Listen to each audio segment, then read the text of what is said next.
नमस्कार प्रिय दर्शक बंधु।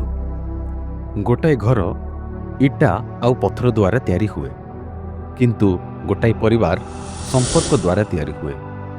आज आम एक अत्यंत आवश्यक विषय आलोचना करने को जाउछु, ताहा हेउछि संपर्कर बाट।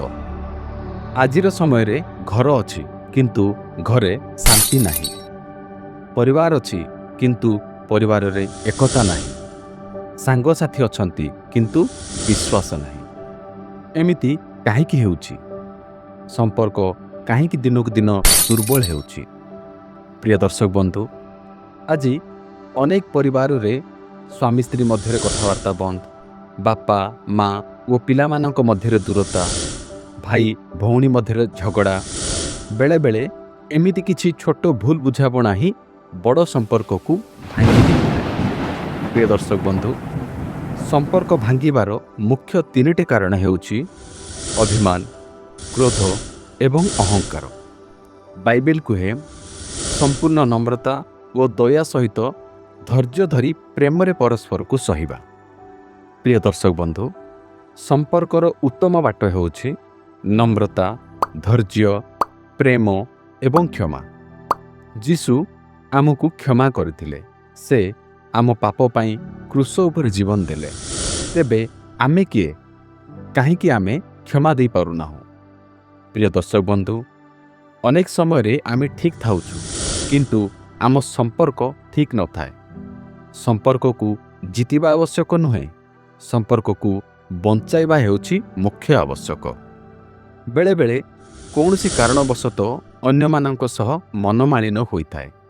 आमे सरी कहिबा पाई मध्य पछघुंचा हेउ, किंतु सरी कहिले आम गौरव कमाए नाही, बरम आम संपर्क को बंचाए।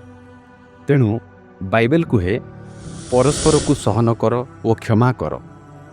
प्रिय दर्शक बंधु, जदि आपणको घरे शांति नाही, तेबे एही चारिटी विषय आपण मन रखंतु। प्रथमे प्रार्थना करंतु, शांत हृदय कथा हुअंतु, अभिमान करिबा छाड़ी दियंतु, प्रतिदिन निज परिवार सह 5 मिनिट बाइबल पढ़ंतु। देखिबे आपणको जीवन रे परिवर्तन निश्चय आसीबो। प्रिय दर्शक बंधु, आम परिवार मानकरे पिला माने कथा मानु नाहंती, तांकु दंड देवा पूर्वरु तांको पाई प्रार्थना करंतु। स्वामी स्त्री मध्य दूरता, एकाठी होई प्रभुको आगे आंठुपाती प्रार्थना करंतु, एवं जेउ गृह रे प्रार्थना हुए सेठारे शांति निश्चित आसे। प्रिय दर्शक बंधु, गोटाए परिवार रे सबु बेले झगड़ा हुए। दिने से माने निष्पत्ति नेले प्रतिदिन संध्या रे 10 मिनिट प्रार्थना करिबा। किछि दिन परे कथा बदली गला, मन बदली गला एवं तांको परिवार बदली गला। काहेकि? कारण प्रभु सेमानक परिवार को शांति देले। प्रिय दर्शक बंधु, संपर्क धन ठारू अधिक मूल्यवान। जीवन रे केबे केबे एमिति परिस्थिति आसे जेउठारे धन नुहे, संपर्क को आमे अधिक गुरुत्व देवाको पड़े।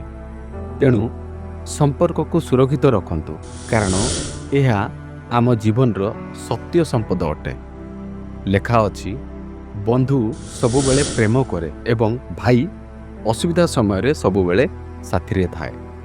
प्रिय दर्शक बंधु, मने रखंतु, संपर्क भांगिबा अति सहज, किंतु गढ़िबा पाई प्रेमर आवश्यक पड़े एवं सत्य प्रेम प्रभुंको पाखरु ही आसी थाए। जदि एही वाक्यटी आपनकु स्पर्श करिछि, तेबे कमेंट बॉक्स रे निजर मतामत प्रकाश करंतु एवं एही वीडियो को अन्य मानक सह शेयर करंतु। हुएतो एही वाक्य अन्य काहार दुख को सुखरे परिवर्तन करि पारे। धन्यवाद। प्रभु आपनकु आशीर्वाद करंतु।